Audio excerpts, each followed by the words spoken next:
Good morning. Today we will discuss NCERT textbook problems. Now look here, question number 3rd. Determine the empirical formula of an oxide of iron which has 69.9% iron and 30.1% oxygen by mass. Given mass percent of iron 69.9, oxygen का कितना दे रखा है percentage 30.1%। तो out of 100 मास क्या हो गया 69.9 और oxygen का हो गया 30.1 ग्राम। फर्स्ट कॉलम में एलिमेंट लिख लेंगे आयरन एंड ऑक्सीजन। मास पर 100 ग्राम कंपाउंड 69.9 और 31.1। मोलर मास आयरन का एटॉमिक मास कितना है 55.85 और ऑक्सीजन का 16। नंबर ऑफ मोल्स कैसे निकालेंगे, wait in gram upon atomic mass. तो 69.9 अपॉन 55.85 कितना आ गया 1.25। इसी तरह से ऑक्सीजन के नंबर ऑफ मोल्स कैसे निकालेंगे 30.1 अपॉन 16 क्या है एटॉमिक मास, तो कितना आ गया 1.88। ठीक है, अब इनका सिंपल मोलर रेशियो निकालेंगे तो 1.25 से इसको डिवाइड कर दो और इसको भी 1.25 से डिवाइड कर दो। ये तो कितना आ गया 1 और ये कितना आ गया 1.5। अब फ्रैक्शन है ये 3/2, तो दोनों को 2 से मल्टीप्लाई करो 2 से, तो ये तो कितना होगा 2 और ये 1.5 का डबल कितना हो जाएगा 3। तो एम्पिरिकल फार्मूला क्या आ गया Fe2O3। ठीक है, इसके बाद question number 6। Calculate the concentration of nitric acid in moles per litre in a sample which has a density 1.41 gram per ml and the mass percent of nitric acid in it 69%। अब देखिए density of nitric acid कितनी है 1.41 ग्राम पर ml। Density क्या होती है mass of 1 ml solution. तो 1 ml का जो मास है वो कितना है 1.41। ठीक है, तो मास ऑफ 1 लीटर या 1000 ml वो कैसे निकालेंगे 1000 मल्टीप्लाई बाई 1.41। तो ml और ml कट जाएंगे, ये ml है और ये क्या है पर ml है, तो कितना आ गया 1410 ग्राम। ये क्या आ गया total weight of solution. Since mass percent of nitric acid in the solution is 69%, तो मास of nitric acid in 1 litre कितना दे रखा है mass percentage of nitric acid 69% mass of nitric acid किस में है 1 लीटर में। तो 69% इंटू 1410, तो ये जो 1410 है मास ऑफ सॉल्यूशन, इसमें कितना आ जाएगा इसका 69% निकाल लो तो 972.9 ग्राम। जो 1 लीटर सॉल्यूशन है उसका मास कितना है 1410 ग्राम।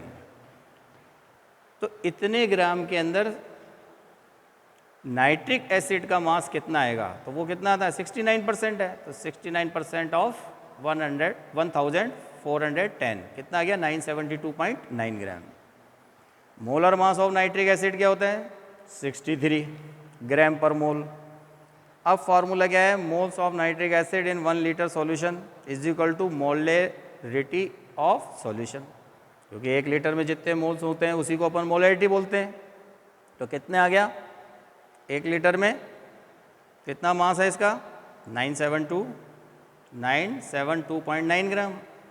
तो इसके मोल निकाल लो, तो मोल निकालने के लिए weight in gram upon atomic molecular mass. तो मॉलिक्यूलर मास क्या आएगा 63, तो कितना आ गया 15.44 मोल पर लीटर। ठीक है, इसके बाद नेक्स्ट क्वेश्चन है question number 7। How much copper can be obtain from 100 gram of copper sulphate. 100 gram copper sulphate से कितना ग्राम कॉपर ऑब्टेन किया जा सकता है। तो देखो molar mass of copper sulphate 63.5, 32, 4 into 16 कितना आ गया 159.5 ग्राम पर मोल। 1 mole of copper sulphate contains 1 mole of copper. इसमें देखो 1 मोल कॉपर सल्फेट है तो इसमें 1 मोल तो कॉपर है, 1 मोल सल्फर है और 4 मोल्स क्या है ऑक्सीजन। तो अपने को किसका निकालना है कॉपर का। तो 1 मोल में कितना होता है कॉपर 1 मोल। तो mass of copper in 159.5 gram copper sulphate वो कितना है 63.5, क्योंकि इस पूरे का मास कितना है 159.5 और इसमें कॉपर का कितना है 63.5। तो एंड मास ऑफ कॉपर इन 100 ग्राम निकालेंगे तो कैसे करेंगे 63.5 अपॉन 159.5 इंटू 100 तो कितना आ गया 39.81 gram. Clear. Question number 9। Calculate the atomic mass average of chlorine using the following data.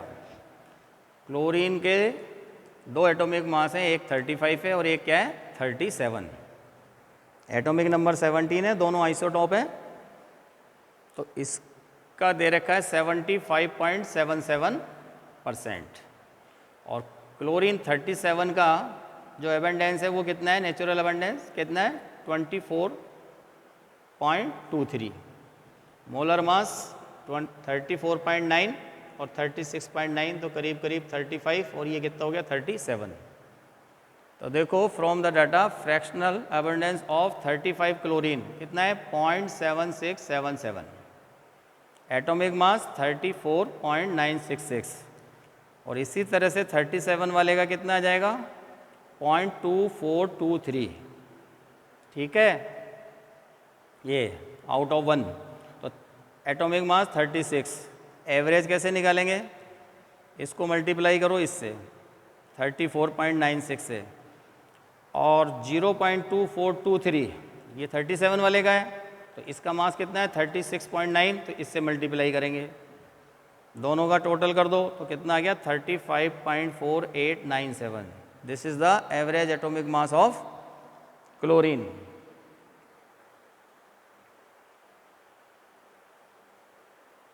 इसके बाद question number 10। In 3 moles of ethane C2H6 calculate the following number of moles of carbon atoms, number of moles of hydrogen atoms, number of moles of ethane. और तो first देखो 1 mole of ethane contains 2 moles of carbon atoms. 1 मोल में कितने 2 मोल तो 3 moles में कितने हो जाएंगे 2/3 2 इंटू 3 तो कितना आ जाएगा 6 moles of carbon atom. Second क्या निकालना है number of moles of hydrogen atoms. तो 1 मोल एथेन में कितने हैं 6 मोल्स तो 3 में कितने हो जाएंगे 6 इंटू 3 तो कितना आएगा 18 मोल्स। सिंपल है। और थर्ड पार्ट क्या है number of molecules of ethane. ठीक है, तो देखो 1 mole of ethane 1 mole of ethane contains 6.022 into 10⁻23 molecules of ethane. तो कितने में निकालने हैं अपने को 3 मोल्स में। तो 3 मल्टीप्लाई बाई एवोगैड्रो नंबर 1 मोल की वैल्यू क्या है 6.022 इंटू 10⁻23 तो कितना आ जाएगा 18.066 इंटू 10⁻23 मॉलिक्यूल्स ऑफ एथेन। इसके बाद है क्वेश्चन नंबर देखो 25 NCERT का। How are 0.50 mole Na2CO3 and 0.50 mole Na2CO3 different, ये पूछ रहा है। देखो ये तो है 0.50 मोल और ये 0.50 m, ये मोल है और ये m कैपिटल क्या होता है मोलैरिटी। तो 0.50 मोल का मतलब तो क्या हो गया इट मीन्स 0.5 इंटू 6.022 इंटू 10⁻23 या 3.011 into 10⁻23 molecules. Also molar mass Na2CO3 कितना है 106 ग्राम पर मोल। तो 0.5 मोल मीन्स 0.5 इंटू 106, तो वो कितना होगा 53 ग्राम ऑफ Na2CO3। तो 0.50 m Na2CO3 it means A solution containing 0.5 मोल और 53 gram of Na2CO3 dissolve in पर लीटर ऑफ सॉल्यूशन। क्योंकि ये सिंबल किसका है मोलैरिटी का, और मोलैरिटी क्या होती है number of moles dissolve in 1 litre solution. तो कितने मोल डिजॉल्व हो रहे हैं 0.50। या फिर यूँ बोल सकते हो 0.50 का मास कितना हो गया 53 ग्राम, Na2CO3 डिजॉल्व इन 1 लीटर। ये दोनों में डिफरेंस है। नेक्स्ट क्वेश्चन है क्वेश्चन नंबर 26।